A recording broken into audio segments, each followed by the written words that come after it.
America wants our land, our resources, our water, our country. President Trump is trying to break us so that America can own us. That will never ever happen. When I sit down with President Trump, and it will be with our full knowledge that we have many other options than the United States to build prosperity for all Canadians. In the crosshairs of President Trump, through a crisis that we did not create.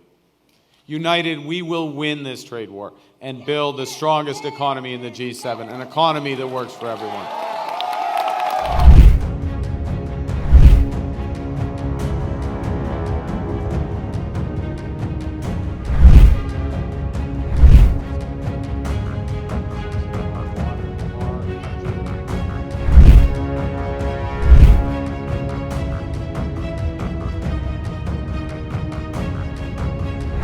I have a question.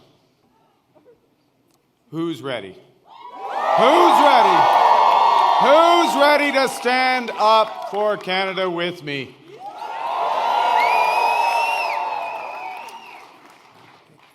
And who's ready? Who's ready to build Canada strong? Okay, we got that settled. That's good.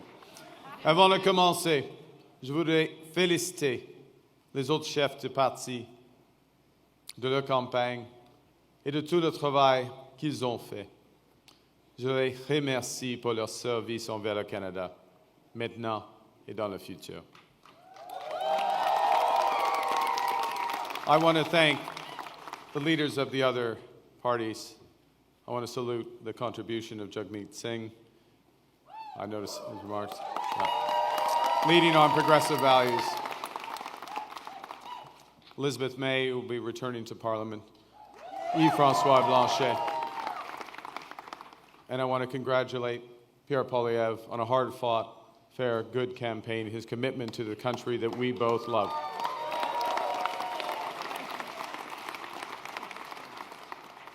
They all have many more contributions to our land. Thank you, Diana.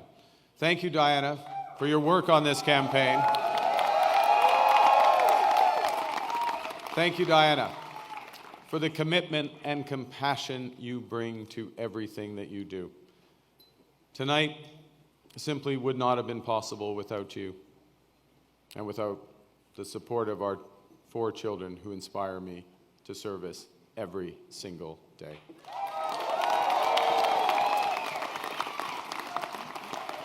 I also want to salute the women and men who put their name on the ballot from all parties. Thank you for standing up to serve our country at this critical time.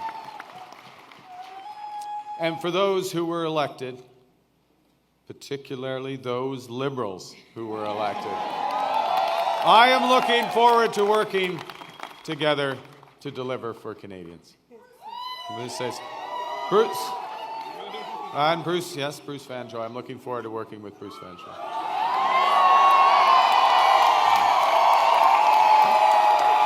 Fantastic. He will be a great MP.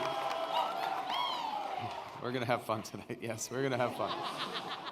Bien sûr, je tiens à remercier les milliers de bénévoles ici ce soir et à travers le pays qui ont donné de leur temps pour cogner au port, pour faire des appels, pour échanger avec leurs voisins et les membres de leur communauté, pour nous donner un gouvernement fort. Ouais, c'est ça. You know, I chose to enter politics because I felt we needed big changes in this country. But big changes guided by strong Canadian values. Values that I learned at the dinner table from my parents, Bob and Verley, and from my siblings. I appreciate this more in retrospect from my siblings. My siblings, Brenda, Sean, and Brian. Values that I learned on the ice from my coaches. Values that have been reinforced as I've met with Canadians across this great country. And those include 3 values that I want to highlight this evening. Humility. It's Canada, after all. ambition, it's Canada after all, and unity, it's Canada.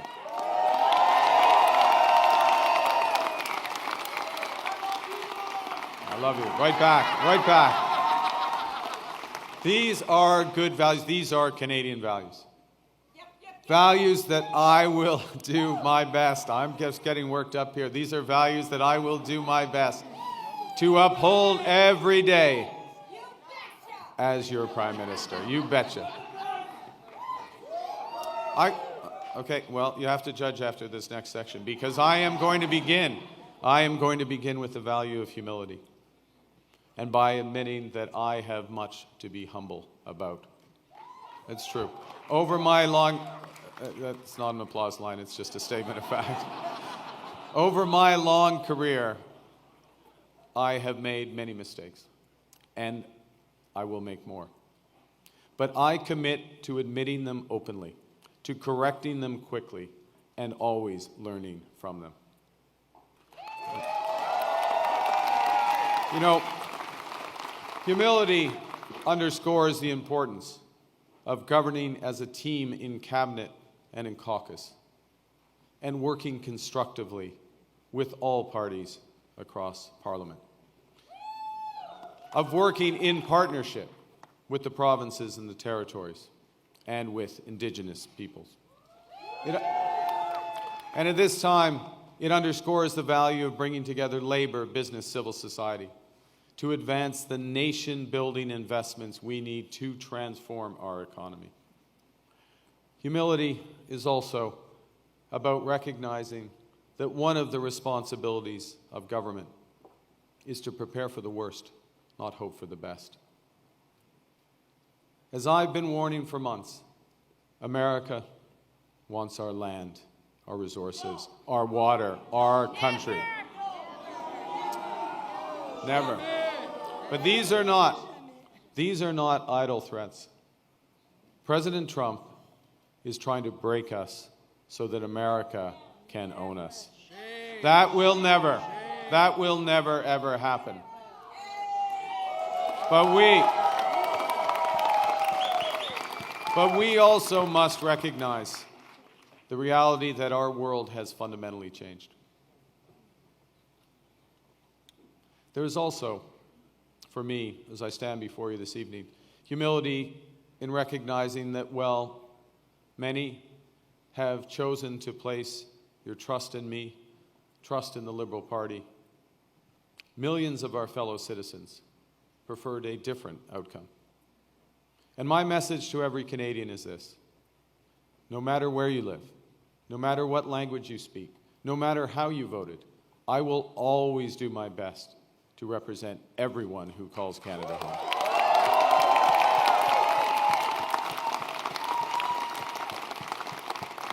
You know, during this short campaign, I went to Saskatchewan and Alberta a couple of times. Even though, you know, we're Liberals, it's tough. It's tough out there. I grew up there.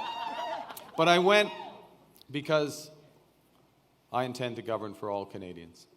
And au cours de cette campagne, plusieurs Québécois et Québécoises m'ont ouvert leurs portes, m'ont accordé leur confiance. J'en suis profondément touché et je vous en remercie. La langue française. La langue française, la culture québécoise, elles sont au cœur de l'identité canadienne. Elles définissent le pays que j'aime tant. Et je vais les défendre sans relâche.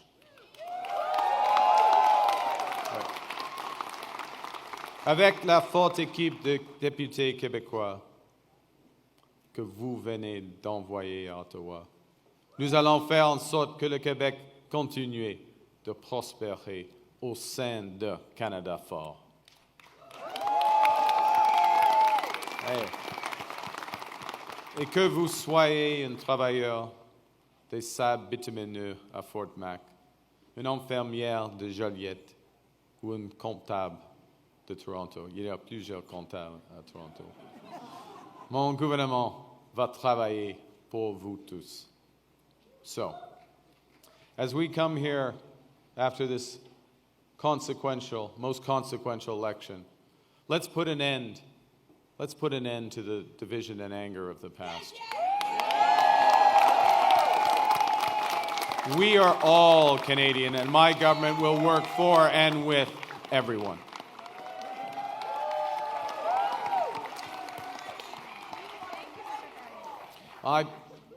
I began with humility, but Canadians are ambitious. And now, more than ever, it is a time for ambition. It is a time to be bold, to meet this crisis with overwhelming positive force of a united Canada. Because we are going to build, baby, build.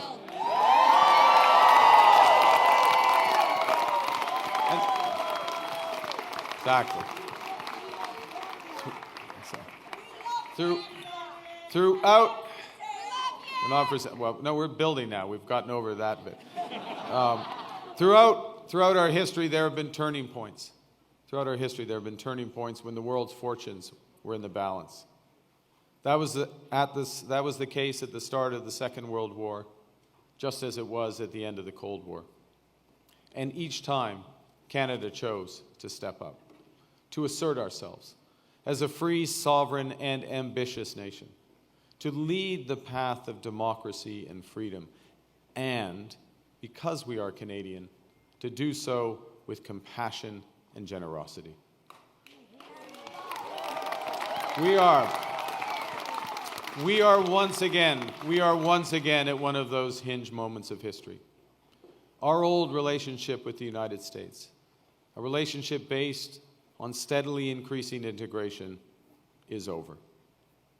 The system of open global trade, anchored by the United States, a system that Canada has relied on since the Second World War, a system that, while not perfect, has helped deliver prosperity for a country for decades, is over.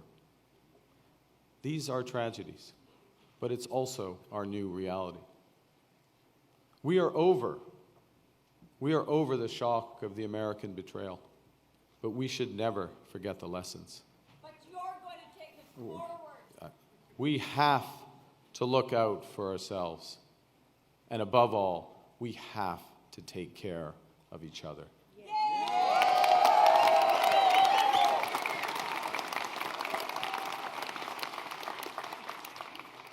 When I sit down with President Trump, it will be to discuss the future economic and security relationship between two sovereign nations.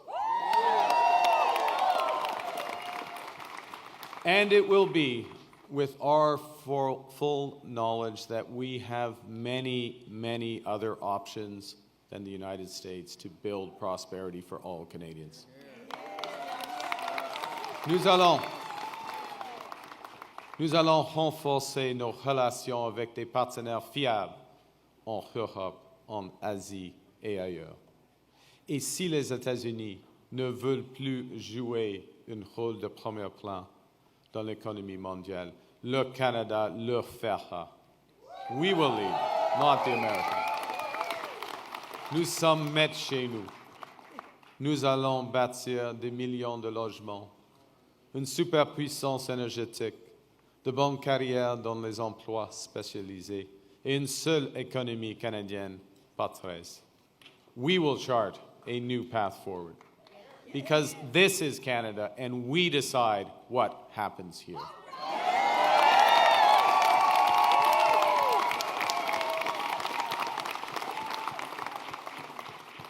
We will need to think big and act bigger. Your phone's ringing. Sorry, just okay. All right. Just hang on. It's okay? Yeah. It might be important. I don't know. We will need to do things previously thought impossible at speeds we haven't seen in generations. It's time to build twice as many homes every year with an entirely new housing industry using Canadian technology, Canadian skilled workers, Canadian lumber.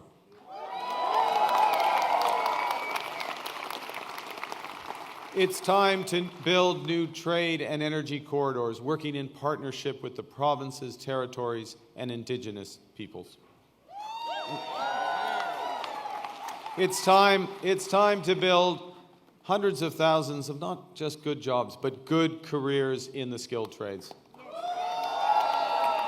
It's time to build Canada into an energy superpower in both clean and conventional energy. And it's time to build an industrial strategy that makes Canada more competitive while fighting climate change.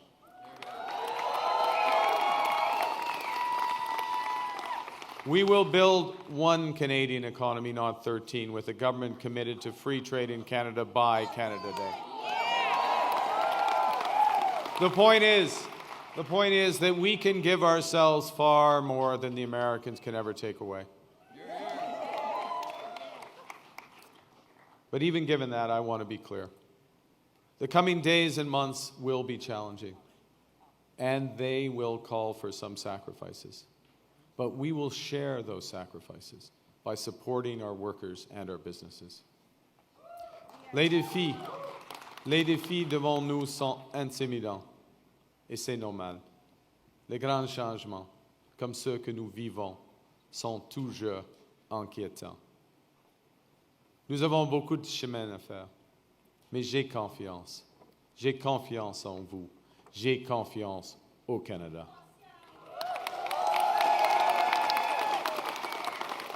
Because Canada is more than a nation. We are and we always will be a confederation, a sacred set of ideas and ideals built on practical foundations. That we know we're not always perfect, but we always strive to be good. We do things because they're right, not because they're easy. That we see kindness as a virtue, not as a weakness. Most importantly, we know that our strength lies in our resolve to work together as a country. It relies on our unity. You know, on the second day of this campaign, I went to Gander, where on 9/11, they welcomed thousands of passengers into their homes without question or hesitation.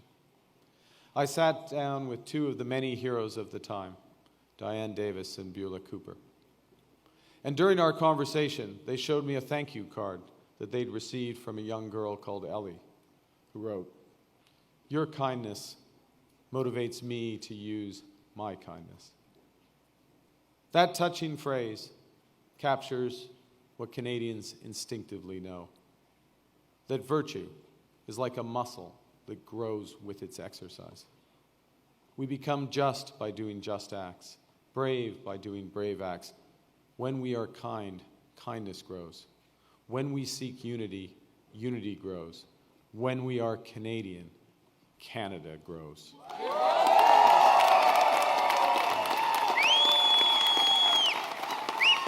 And united over our history, we have done hard, seemingly impossible things. United, we have built one nation in harsh conditions despite a sometimes hostile neighbor. Yes, they have form on this, the Americans. United, we have confronted our own past with Indigenous peoples. Unis, nous avons bâti un pays qui rassemble des langues, des cultures et des croyances différentes. Unis, nous avons bâti des institutions culturelles essentielles comme CBC Radio-Canada. United, we have created universal public health care. And now, in the face of this crisis, united, we are buying Canadian. We are exploring everything this country has to offer. We are supporting our friends and neighbors in the crosshairs of President Trump through a crisis that we did not create. United, we will win this trade war and build the strongest economy in the G7, an economy that works for everyone.